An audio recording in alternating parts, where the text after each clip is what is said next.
भैरवपुर एक ऐसा गांव था जो अपनी सुंदरता और शांत वातावरण के लिए जाना जाता था। उसकी हर सुबह सूरज की सुनहरी किरणों से खिल उठती थी, पर इस शांति के पीछे एक गहरा रहस्य छिपा था। गांव के पश्चिमी छोर पर एक बहुत पुराना, विशालकाय पीपल का पेड़ स्थित था। उसकी घनी शाखाएं आसमान को छूती थीं, मानो वह युगों से वहीं खड़ा होकर कोई प्राचीन रहस्य छिपा रहा हो। सूर्यास्त होते ही यह पेड़ अपनी पूरी काया पलट लेता था। दिन का शांत पीपल रात में डर और अनहोनी की कहानियों का केंद्र बन जाता था, जहां से अजीबोगरीब आवाजें आती थीं। गांव के बुजुर्ग हमेशा चेतावनी देते थे कि रात के अंधेरे में उस रास्ते से भूलकर भी न गुजरना। उनकी आंखों में वही भय था जो अनकही कहानियों को जन्म देता है। उस अदृश्य शक्ति को सब चुड़ैल कहते थे, लेकिन कोई उसका नाम नहीं लेता था। उस नाम को लेते ही उनकी जुबान कांपने लगती थी, जैसे कोई गहरी भयानक याद ताजा हो जाती हो। आज से लगभग 15 साल पहले की बात है। रघु नाम का एक जवान आदमी शहर से देर रात अपने घर लौट रहा था। उसने गांव वालों की चेतावनियों को हमेशा हंसी में उड़ाया था। पीपल के पेड़ के पास पहुंचते ही उसे एक औरत के धीमे धीमे रोने की आवाज सुनाई दी। वह आवाज इतनी मार्मिक थी कि रघु अपने कदम रोक नहीं पाया। उसने पीपल के नीचे देखा तो एक सफेद साड़ी में लंबे खुले बालों वाली औरत बैठी थी। अंधेरे में भी उसकी आकृति स्पष्ट दिखाई दे रही थी, पर उसमें कुछ असामान्य था। जैसे ही रघु पास गया, उसने औरत का चेहरा देखा। वह आधा जला हुआ था और उसकी आंखें बिल्कुल काली थीं, जैसे उसने कोई अमानवीय पीड़ा देखी हो। रघु चीख भी नहीं पाया, उसके गले से आवाज नहीं निकली। अगली सुबह रघु की लाश उसी पीपल के पेड़ के नीचे मिली। उसका शरीर पूरी तरह सूखा हुआ था, जैसे किसी ने उससे सारी जान निचोड़ ली हो। गांव में भय का माहौल छा गया। यह घटना हर किसी के दिमाग में बैठ गई, जो पीपल के पेड़ की कहानियों को पहले हल्के में लेते थे। गांव वालों ने इस भयानक घटना को एक हादसा मानकर भूलने की कोशिश की, लेकिन भय उनके दिलों में घर कर गया था। हर रात उस पीपल के पास से गुजरना एक चुनौती बन गया था। उन्होंने पीपल के पास लाल धागे बांधे, नींबू मिर्च टांगे और हनुमान जी की एक छोटी मूर्ति भी स्थापित की, ताकि कोई अनिष्ट न हो। पर ये सब कोशिशें व्यर्थ साबित हुई। डर कम नहीं हुआ, बल्कि हर अमावस्या की रात वह और गहरा हो जाता था। उन रातों में पीपल के पास से अजीब आवाजें सुनाई देती थीं। कभी डरावनी हंसी, कभी किसी औरत का दर्द भरा रोना, और कभी कभी तो वह किसी का नाम पुकारती थी। गांव वाले अपनी खिड़कियां बंद कर लेते और प्रार्थना करते थे। यह सिलसिला सालों तक चलता रहा, जिससे गांव के माहौल में एक अजीब सा तनाव बना रहता था। हर कोई उस पीपल के साए से दूर रहना चाहता था। फिर एक दिन गांव में अमित नाम का एक नया पढ़ा लिखा और शहरी शिक्षक आया। वह विज्ञान और तर्क में विश्वास रखता था, ऐसी कहानियों को अंधविश्वास मानता था। गांव वालों ने उसे भी पीपल के पेड़ वाली कहानियों से आगाह किया।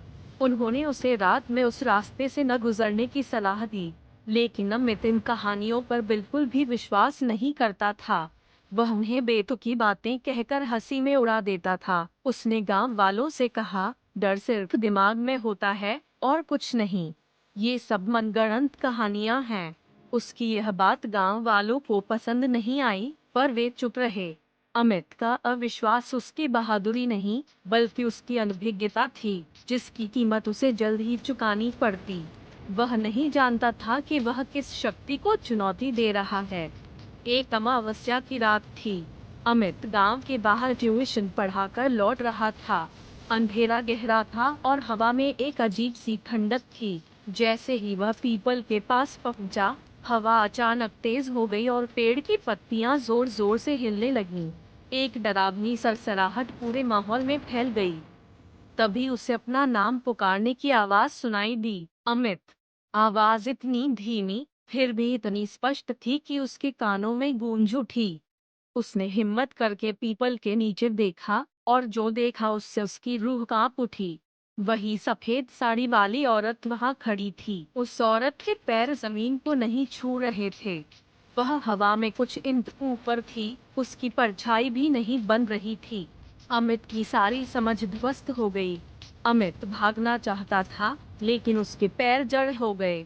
वह हिल भी नहीं पा रहा था, जैसे किसी अदृश्य शक्ति ने उसे अपनी जगह पर कसकर बांध दिया हो। औरत ने उसकी ओर देखा और एक अमानवीय मुस्कान दी। वह मुस्कान इतनी भयानक थी कि अमित की आत्मा तक सिहर उठी।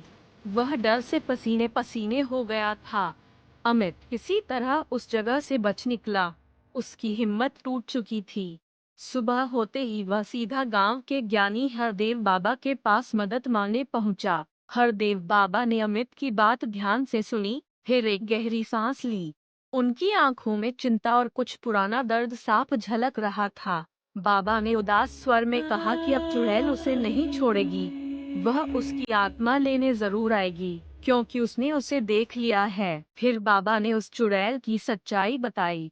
कई साल पहले गांव में चंद्रा नाम की एक बेहद सुंदर विधवा रहती थी। गांव वालों ने उस पर काला जादू करने का झूठा आरोप लगाकर उसे इसी पीपल के पेड़ से बांधकर मार डाला था।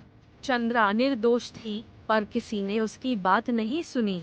मरते वक्त चंद्रा ने एक भयानक श्राप दिया था। उसने कहा था कि जो भी अकेले, लालच या घमंड में उस रास्ते से गुजरेगा, उसकी आत्मा ले ली जाएगी।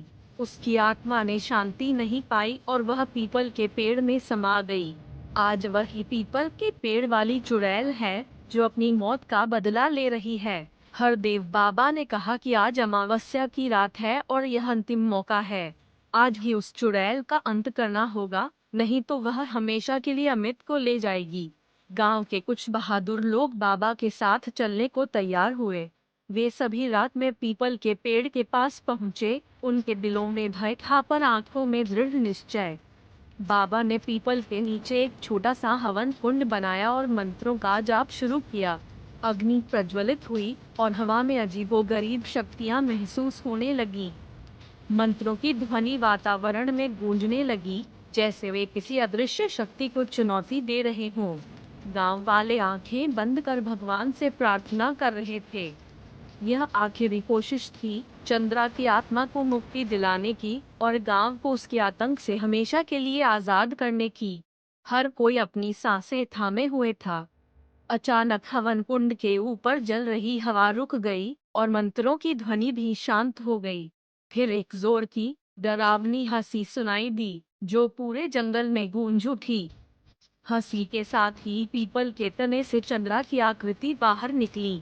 इस बार उसका चेहरा पूरा था, सुंदर पर भयानक।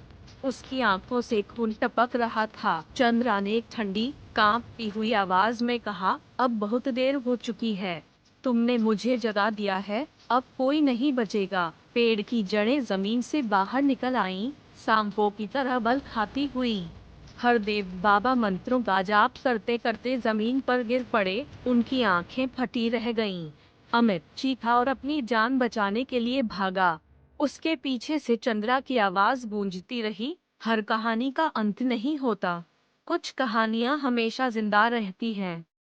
उस रात पीपल के पेड़ ने अपना असली रूप दिखाया। वह सिर्फ एक पेड़ नहीं था, बल्कि किसी भयानक शक्ति का घर था, जो अब और भी शक्तिशाली हो चुकी है। अगली सुबह जब गांव वाले पीपल के पास पहुंचे, तो पेड़ बिल्कुल वैसा ही था, शांत, विशालकाय, जैसे कुछ हुआ ही न हो। पर अब गांव में कोई आवाज नहीं थी। हरदेव बाबा की लाश उसी पीपल के पेड़ के नीचे मिली। उनका शरीर भी रघु की तरह सूखा हुआ था, जैसे उनसे सारी जान निचोड़ ली गई हो। अमित उस रात के बाद गांव छोड़कर कहीं चला गया। किसी को नहीं पता कि वह कहाँ गया, पर वह कभी वापस नहीं लौटा। उसकी रूह उस रात की दहशत से कभी आजाद नहीं हुई। आज भी कहते हैं कि कभी कभी अमावस्या की रात को पीपल के नीचे एक और आदमी खड़ा दिखता है। वह डरावनी मुस्कान के साथ खड़ा होता है। वह आदमी रात में उस रास्ते से गुजरने वाले हर अनजान मुसाफिर से पूछता है, इस रास्ते से जा रहे हो? संभल कर, क्योंकि कुछ कहानियां खत्म नहीं होती, वे चलती रहती हैं।